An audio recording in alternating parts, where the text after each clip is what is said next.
You can see only one button. This is the heating function. Press this button. Then heating is beginning.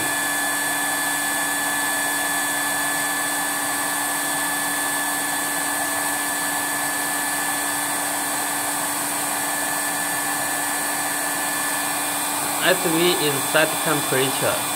You can set the temperature you need. After the PV temperature is same as SV temperature, then you can use the machine to work. And also you can adjust the speed. To press the button to adjust the speed.